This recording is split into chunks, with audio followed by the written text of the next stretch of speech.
दोस्तों नमस्ते प्रणाम। हमारे तरफ से सभी लोगों को नमस्कार, देशवासियों को नमस्ते। और हम वीडियो बनावतन आज कैसे कि रात भर हम हर कीर्तन में रहनी जान रामधुन भैला और सवेरे सपन भैला तो मजबून ने वीडियो बनावत नहीं हम अपन। तो दोस्तों वीडियो बनावल हमने को बहुत लोग के देखल नहीं जात। वीडियो तुम ठीक बनावत नहीं, लेकिन लोग हमने का पीछा करता वीडियो को बनावला के से बहुत लोग शिकायत करता। शिकायत के लिए हमारे हमने परेशान कर दिल बा। तो हम अपन वीडियो बनावत नहीं, उन लोग के बड़ी परेशानी बा। दोस्तों वीडियो बनावल कोनो खराब चीज़ बा?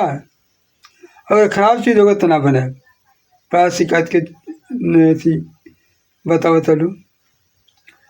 तो वीडियो हम बनावत नहीं, अब वीडियो बनाए हम तो बहुत लोग हमारे मैंने टेंशन देता, हंसता दिखावता, कहते कि वीडियो बनावत रहो। दोस्तों हम वीडियो बनाए और बनावत नहीं। वीडियो बनाने के अलावा हम कुछ कोनो कार्य नहीं कर पाओ। घरे बानी अपन पैसा लगावत नहीं, हमारा नेट खर्च होता, हम वीडियो बनावत नहीं और लोग के बड़ी परेशानी रहता। तो हमारा वीडियो बनाने से जगह दिक्कत हो, अपने घरे रहो, हम अपन काम करता नहीं। और वीडियो में बनी रहोगी कैसे कि वीडियो से हमने के जो नोखे के बात होता नहीं बनावत नहीं जा। ये नहीं लोग कहते हैं कि पैसा का होता, पैसा होता कितना वीडियो पैसा था, हमको कहते हैं कितना वीडियो पैसा नहीं कमा पैसा कहते आई हमने के चैनल मोनेटाइज हो जाई, पूरा कटरिया पूरा हो जाए तो हमको पैसा होता आई और नहीं तो नहीं आई। तभी लोग हमने के बहुत टेंशन देता, कहते कि पैसा आवता लेकिन बताओ नहीं कहो, लेकिन पैसा होता है क्यों ले लेता, हमें नहीं खेले नहीं कहता क्यों काम करेला।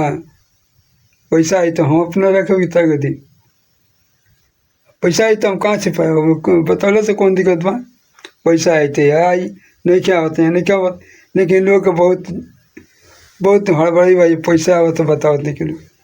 तो दोस्तों सब कोई पैसे कार्य करेला, सब कोई मेहनत करेला, क्यों क्यों पार होला क्यों नहीं पार होला। तो हमारा वीडियो बनावला में क्योंकि जलन हुई तो भाई हमारा वैसे कोनो मतलब नहीं के, जोरे वाला जोड़ी अपने काम करता नहीं हम, वैसे हमारा टेंशन नहीं क्या। वीडियो बनावल काम हमारे बाप परेशान लोग बैठे, वैसे हमारा कौन दिक्कत परेशानी नहीं के। और हम अपने वीडियो बनावत नहीं और बनाए। दोस्तों हमारा वीडियो अच्छा लगा था तो तहीं लाइक सब्सक्राइब कर दीजा, कमेंट करी जा, ताकि हम जानी जा हमारे वीडियो लोग देखता और चलता और वीडियो चलेला तो हौसला बढ़ेला। ऐसे वीडियो के तनी बनावे में मन आवेला, ना आवेला लाइक सब्सक्राइब करे मन तो वीडियो बनाने से मन हदास हो जाला, हटे लगेला मन। तो दोस्तों अगर वीडियो अच्छा लगे तो लाइक सब्सक्राइब कमेंट करें जा और ऐसे ही वीडियो में हमारा बने रहें जा, ताकि